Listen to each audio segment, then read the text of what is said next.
against Classic, game number 2 for the losers match. The winner goes on to face off against SOS in the final match. In the upper left, our unpredictable Zerg player, he is.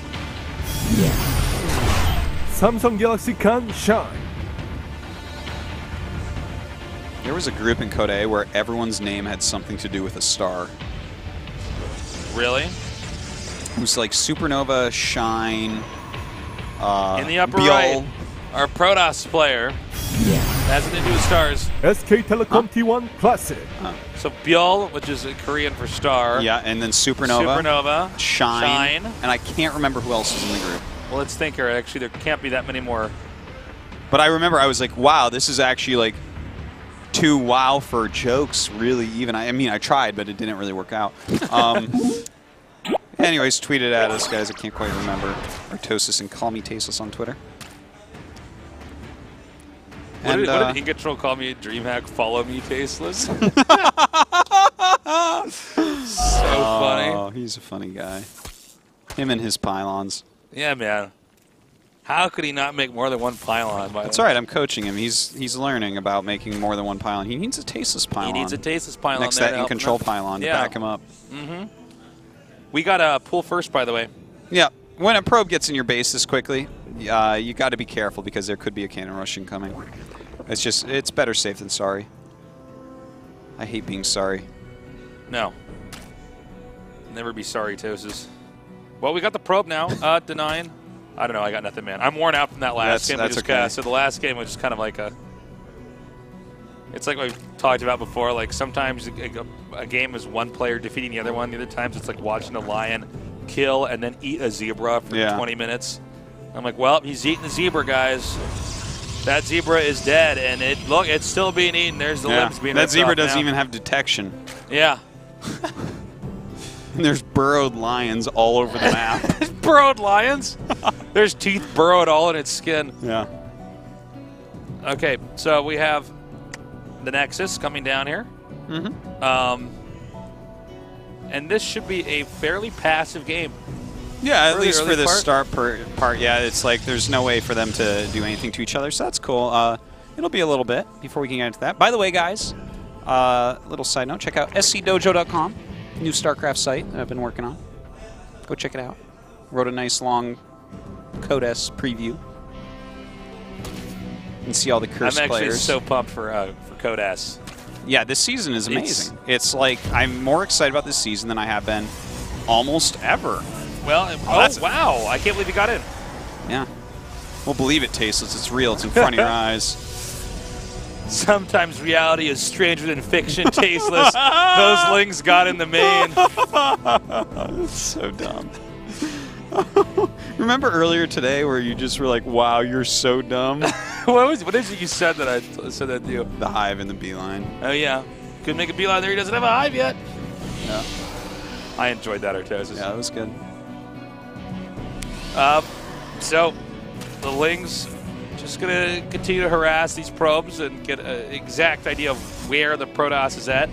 Not a good start here for Classic. I mean, worse things have happened to Protoss early on, but this is another, thorn in his paw. Without a doubt, playing StarCraft with a paw alone is not easy. I mean, you really need, And the thing is he friends with any mice that may take that out for him?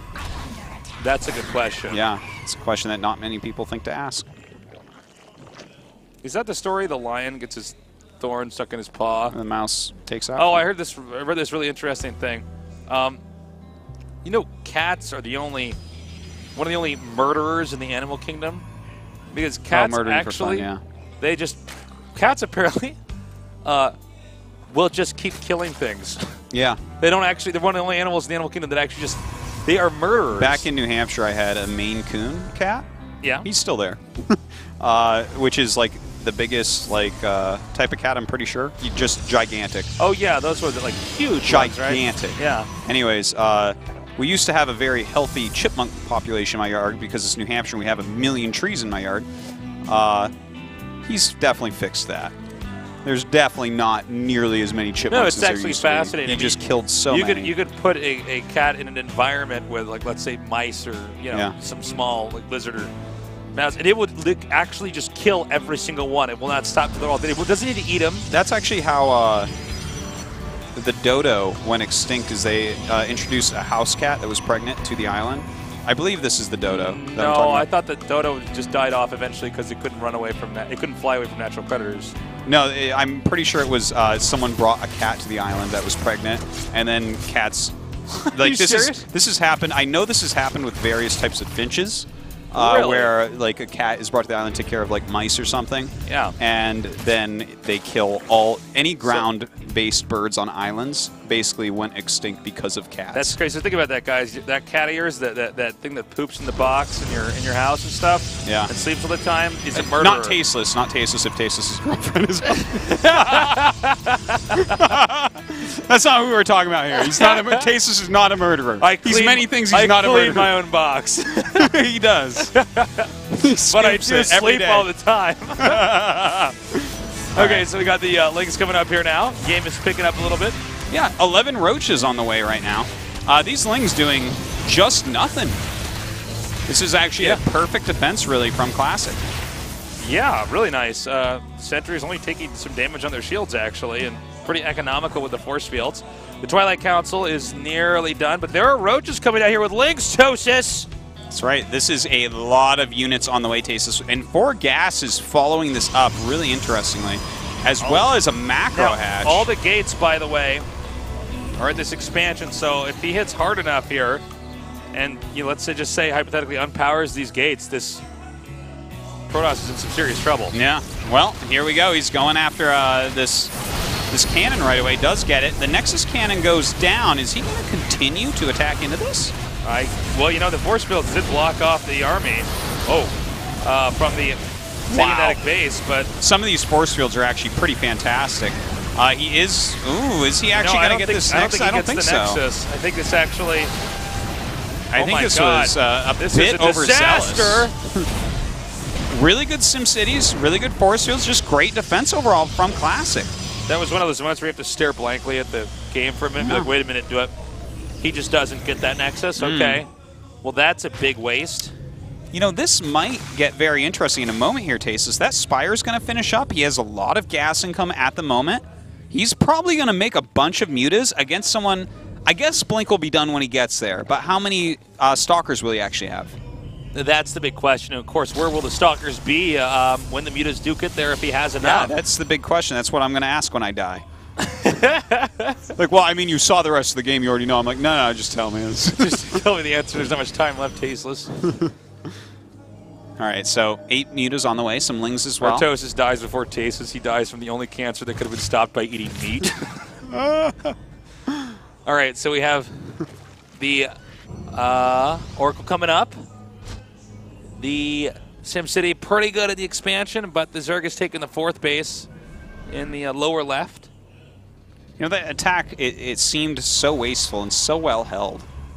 But I feel like, even though the supply is higher here for Classic, which is like, you never want to see that this early. Yeah. And he definitely does have a lead. I feel like Shine's position, he might be able to pull his way out of this. I mean, this is a pretty far away location to try to help defend now that the mutas are hitting it. Like, warps and stalkers here. The mutas are already elsewhere. The thing about warping and stalkers is, like, yeah, this is going to kind of put an end to this, but he's losing mining time, he's losing probes, and the attack that he's trying to pull off, that's a warping round that's not up there. You can actually get this Nexus, maybe? No, I guess not. There's not quite enough mutas. Yeah, it doesn't seem so. Huh. Yeah, no,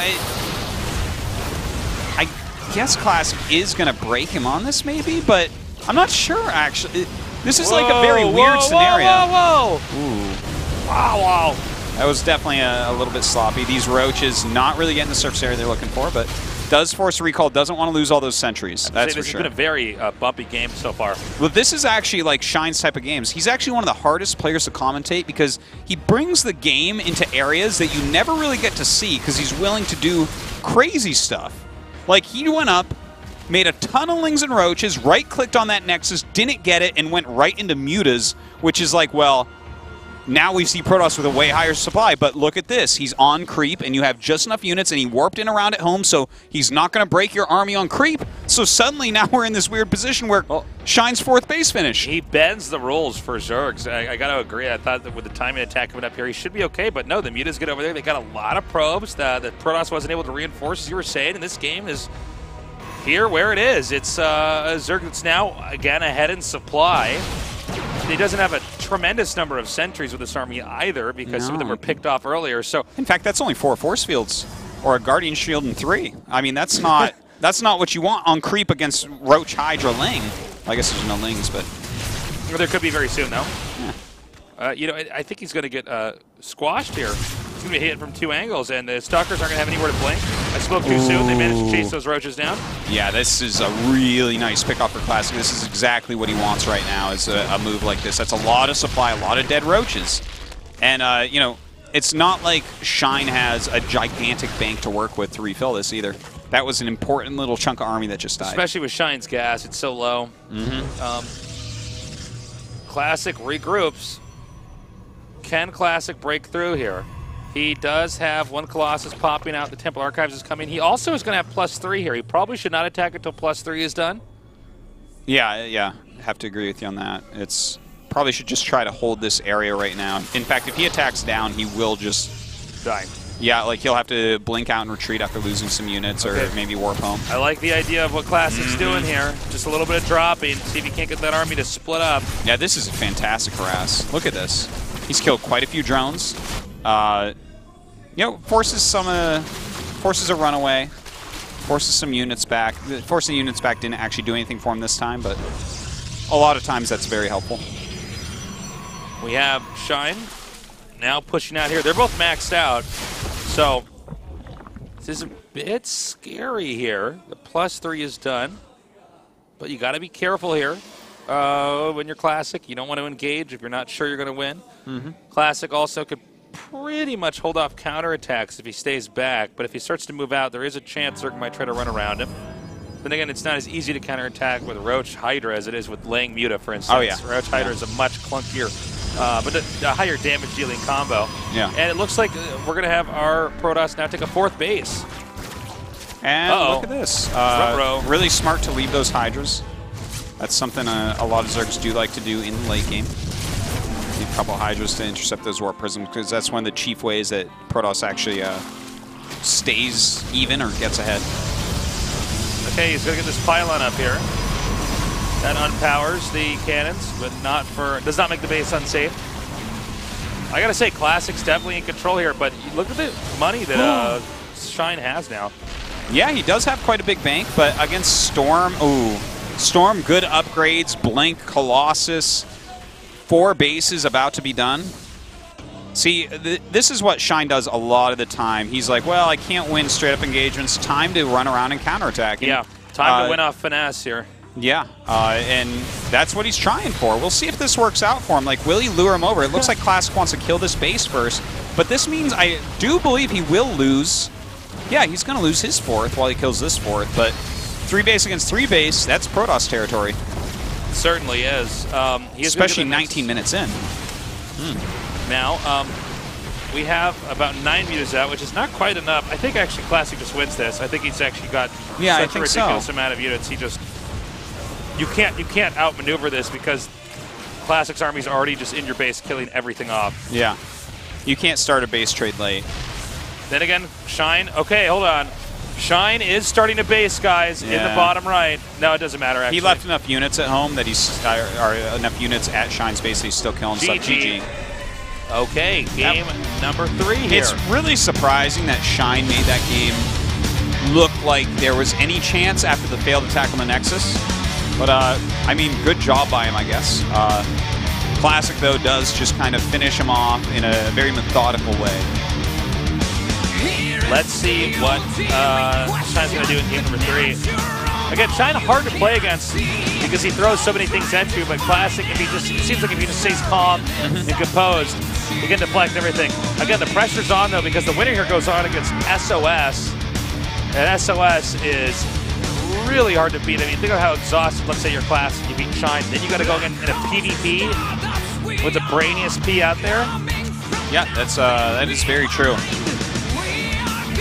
SOS is one of the smartest Protosses in the world, no doubt. He reacts and like gets more intelligent. He gathers information during the game and during the series about you, and formulates new plans. So he's a tough opponent for anyone, and I really do think he's going to get out of this group in second. These guys, Shine and Classic, are both excellent players, obviously, with Classic being the defending champion. You know, Shine at this point, you know, he's the cheesiest guy there is. I disagree with almost every move he makes, almost every game, but he makes it work. He's like the one guy that can do this. He is the, if you're Artosis, he's the anti-Tosis. Yeah. Shine plays the opposite of the way that you approach the game. But he's one of these guys that can make it work. Let's see what happens on Overgrowth. That is the map of his choice. We saw him pick that map once already today. Yep. You know, for some of these aggressive moves at third base, like while it's kind of easy to defend, there's like this funny lip you have to go around, and we saw him abuse that heavily against SOS, or yeah, against SOS, where he caught the sentry. So maybe he'll get something like that again. The final match between these two is just now.